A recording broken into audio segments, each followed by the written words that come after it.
সালাম আলাইকুম। এই দেখেন গাইস, তো প্রতি রুমের জন্য আলাদা করে সাব মিটার হচ্ছে। তো সাব মিটারের জন্য তো আলাদা একটা সার্কিট ব্রেকার লাগানো হচ্ছে। এটা হলো সার্কিট ব্রেকারের L2 বক্স। তারপর লাগানো হবে মিটার। তো দেখতে থাকুন, আমাদের সাথে থাকুন। এই দেখুন কিভাবে মিটার বসানো হচ্ছে।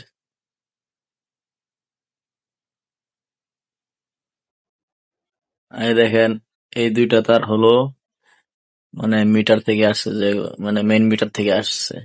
এই দুইটা আপনার সাব মিটারের ইনপুটে ঢুকে যাবে, আর দুইটা ওই যে আউটপুটে ঝুলে আছে, ওই দুইটা যাবে আপনার রুমের ব্রেকারের সাথে। বুঝতে পারছেন? এভাবেই আমাদের কাম হচ্ছে। তো দেখতে থাকুন,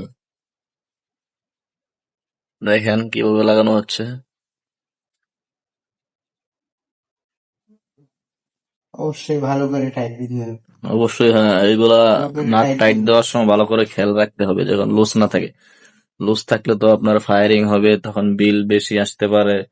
তো ফায়ারিং করতে করতে এক সময় আপনার মিটার পুড়ে যেতে পারে। বুঝতে পারছেন? তো এটা আপনার অত্যন্ত জরুরি খেয়াল রাখা, নাট যাতে লুজ না থাকে।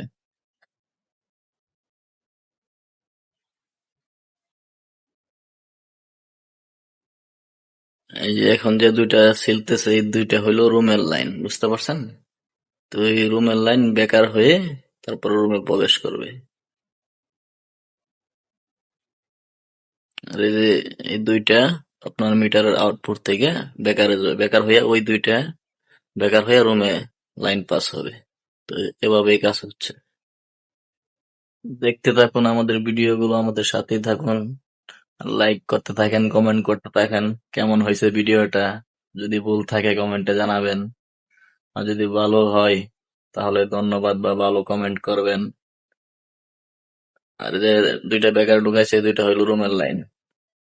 আর নিচে দিয়ে যে দুইটা ঢুকাচ্ছে, এই দুইটা মিটারে আউটপুট হয়ে রুমে এই নিচের বেকারে ঢুকবে।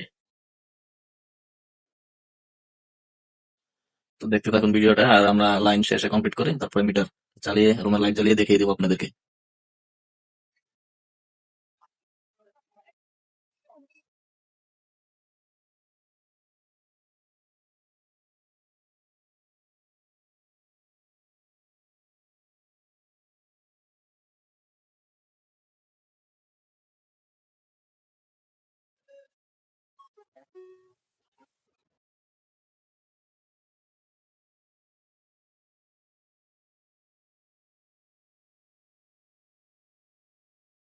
এখন আমাদের লাগানো কমপ্লিট হয়ে গেছে। পরবর্তীতে ওই লাইন দিয়ে আপনাদেরকে মিটারের লাইন আসছে কিনা এটা দেখিয়ে দেবো। তো ভিডিওর সাথেই থাকুন।